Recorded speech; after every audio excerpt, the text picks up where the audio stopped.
నమస్తే, మీరం రెడ్డి తిరుపతి రెడ్డి.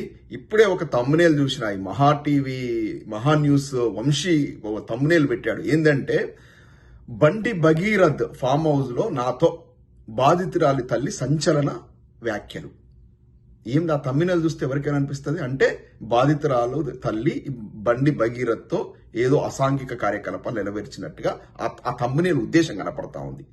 అంటే నిన్నటిదాకా ఆ పిల్ల విషయం లోపల వీడు టాల్కం పౌడర్ వంశీగాడు నిన్నటిదాకా ఎంత విషం కక్కాలో అంత విషం కక్కండి. ఏమని ఆ పిల్ల మైనరే కాదు, మేజరు, అది ఇది అంటూ తప్పుడు కథనాలు చేస్తూ ఆ పక్కన వీడు ఉంటే వీని పక్కన ఒకడు ల్యాప్టాప్ పెట్టుకుని తానా తందానా అనే బ్యాచ్ ఆ ఇద్దరు చూస్తూ ఉంటే అనిపిస్తుంది కదా. ఈ దొంగ నా కొడుకులు గనక అసలు హైదరాబాద్ నడి బొడ్డున కూర్చొని ఇట్లా తెలంగాణ సంస్కృతి మీద, తెలంగాణ జాతి మీద, తెలంగాణ అమ్మాయిల మీద, తెలంగాణ మహిళల పట్ల ఇంత విచక్షణ రహితంగా తమ్మునేళ్లు పెట్టి పచ్చి అబద్ధాలు మాట్లాడుతూ ఇది జర్నలిజం ముసుగు లోపల ఒక వ్యభిచారం చేస్తున్నటువంటి ఈ లంగా నా కొడుకన్ని చీల్చి చెండాడిన తప్పులేదని చెప్తున్నా. ఎట్లా పెడతావురా తమ్మునీలు? ఏం తమ్మునీలు రా? దాని ఉద్దేశం ఏందిరా?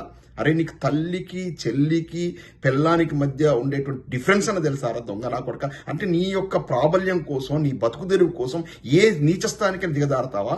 ఏం పెడతావురా నువ్వు?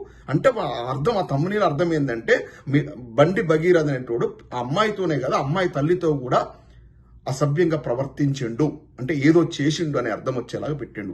ఇక ఇది విని కూడా మన తెలంగాణ రక్తం బాయిలు కాకుండా ఉంటుందా? తెలంగాణ జాతి ఎటువంటి జాతి అంటే పస్తులుండనైనా పస్తులు ఉంటారు. అంటే ఆకలితో అలమడినైనా 10 రోజులైనా 15 రోజులు ఉంటారని ఒక చిన్న తప్పు చేయాలంటే కూడా 1కి 10 సార్లు ఆలోచించేటువంటి జాతి.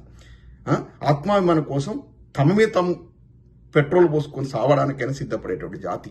అంటే ఆత్మాభిమానాన్ని మించింది లేదు. తెలంగాణ పోరాటమే ఆత్మాభిమానం కోసం జరిగింది. మా పాలన మాకు, మేము ఇంకొని దయాదక్షిణ కింద బతకకూడదు, మా యొక్క రాజకీయం మేము చేసుకుంటాం, మా రాజ్యాన్ని మేము ఏలుకుంటాం అనేటువంటి మెయిన్ ఆత్మాభిమానం కోసం జరిగింది. చాలా మంది నిధులు, నీళ్లు, నియామకాలని సెకండరీ థింగ్. ఆ దోపిడీ ఎట్లా జరుగుతుంది కొన్ని దశాబ్దాల కాలం నుంచి ఆంధ్ర వాళ్ళ దోపిడీ మన మీద వచ్చి ఆజమాయిసి. ఎందుకంటే ముఖ్యమంత్రులు కూడా చూసుకోండి, ఉమ్మడి ఆంధ్రప్రదేశ్ లోపల తెలంగాణ నుంచి ఒక మర్రి చెన్నారెడ్డి గారు, ఒకరిద్దరు తప్ప మొత్తం ఎప్పుడు జల వెంగళరావు గారు తప్ప ఎప్పుడు మొత్తం రాయలసీమ ఆంధ్ర ప్రాంతానికి చెందిన ముఖ్యమంత్రులు అవన్నీ కూడా చూసి తెలంగాణ జాత రగిలిపోయి మాకు అన్యాయం జరుగుతుంది, మా సెల్ఫ్ రెస్పెక్ట్ మాకు ఇంపార్టెంట్ అనేటువంటి పోరాటం అది. అటువంటి జాతి మీద వీడు ఎన్ని పిచ్చి ప్రేలాపాలంటే